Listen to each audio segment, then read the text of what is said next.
자, 이제 미국 얘기를 해보겠습니다. 자, 플로리다 올란도에서 총격 난사 있었습니다. 50명 이상 사망했는데요. 두 남자가 키스를 했다. 거기에 격분했다. 이렇게 설명을 내놓고 있습니다. 과연 얼마나 부합한 것인지 영상과 함께 저희가 좀 얘기를 나눠봤으면 좋겠습니다. 자, 이 지역은 플로리다 올란도라는 관광지입니다.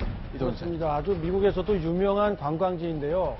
일요일인 12일 새벽, 현지 시간 12일 새벽에 총기 난사 사건이 발생해서 50명이 숨지고 53명이 부상을 당하는 사상 최악의 총기 참사 사건이 발생을 했습니다. 범인은 3시간 동안 나이트클럽에 있는 손님들을 인질로 붙잡고 3시간 동안이나 경찰과 대치하다 총격전 끝에 사망한 것으로 전해졌습니다. 자, 일단 용의자는 사살됐잖아요. 그렇습니다. 자, 이슬람 교도입니까? 정확히 확인은 되지 않았습니다만 네. 29살의 미국인이고요. 네. 아프간계이긴 하지만 미국 뉴욕에서 출생해서 미국에서 교육받은 전형적인 미국 사고방식을 갖고 있는 그런 전형적인 미국인이라고 할 수 있을 것 같습니다. 네.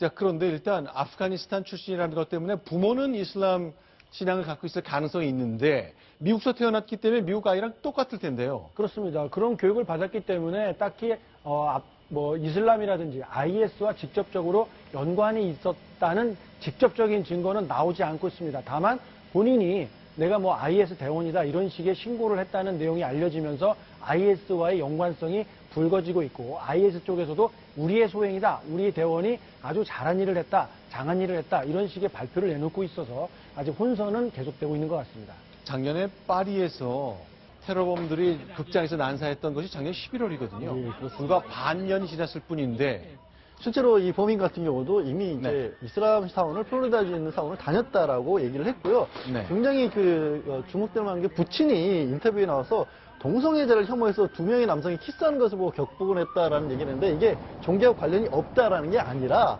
IS 자체가 동성애를 굉장히 엄격하게 금지하고 있고 사형에 처해야 되는 범죄로 보고 있지 않습니까? 그래서 이건 역시도 테러 행위와 연관이 없다고 볼 수가 없고요.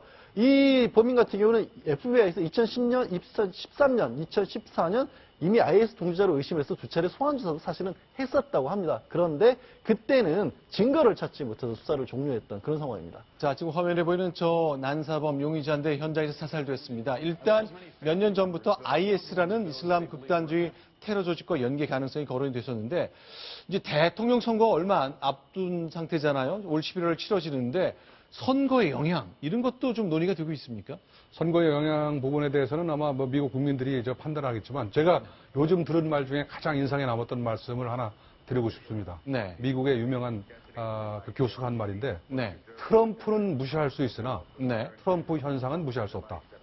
트럼프는 무시할 수 있으나 트럼프 현상은 무시할 수 없다. 무슨 얘기냐면 트럼프라는 사람이 굉장히 불안전하고 그런 면에서 그 사람이 대통령이 안 될 수도 있다. 네. 그렇지만 그 트럼프가 주장했던 이민 규제라든가 네. 예를 들어 신고립주의라든가 네. 일자리를 지키기 위해서 FTA를 무시한다든가 네. 이런 부분 이 사람이 주장했던 내용까지도 네. 무시하기는 어렵다. 자, 그런데요. 그런 얘기를 했었습니다. 따져보자면 박성부 국장께요.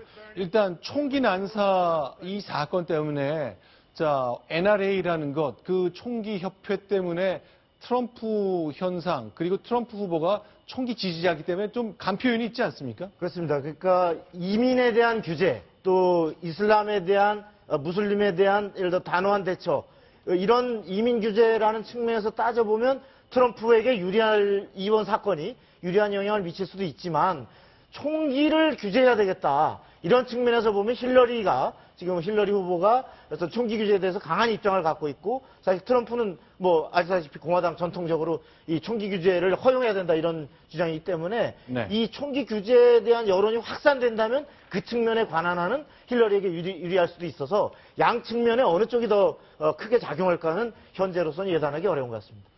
내가 대통령이 된다면 이슬람 교도들은 절대로 미국에 들어오지 못하게 하겠다고 정말 극단적인 발언을 했잖아요. 상상하기 어려울 정도의 인식을 드러내는 것이어서 많은 사람은 충격을 먹었습니다만 이런 일을 또 지지층들은 활용할 가능성도 있겠네요. 지금 그와 똑같은 이유로 말입니다. 총기 규제가 과연 되겠습니까? 네. 내가 볼 땐 총기 규제 문제는 지금까지 미국 대선이나 큰 사건이 있을 때마다 엄청나게 화제가 되고 논의가 됐지만 제가 볼 때는 실현된 적은 한 번도 없는 걸로 알고 있습니다. 그만큼 그 협회가 상당히 강한 로비력을 갖고 있고, 네. 그러니까 미국 국민도 마찬가지로 제가 볼 때는 이것이 꼭 남을 해치는 그런 무기로 생각할 때도 물론 있지만 네. 자신을 또 보호하는 무기로도 생각하고 있거든요. 그런 면에서는 지금까지 그 총기 규제 얘기는 논의는 많이 됐지만 저는 네. 총기 규제가 됐다는 얘기는 제 뭐 과문인지는 모르지만 네. 들어본 적이 없습니다. 자, 총기 규제, 이제 총을 지닐 수 있는 권리는 이제 미국 헌법에 명시되어 있기 때문에 이 헌법 개정하는 것이 워낙 어렵게 돼 있어서 일단은 계속 가는데, 자, 이런 상황이 계속 생길 수는 없는 것이기 때문에 어떤 대선의 그 요동이 칠지 그것도 좀 봐야 되겠습니다. 아주 충격적인 총기 난사 사건이 플로리다에서 벌어졌습니다.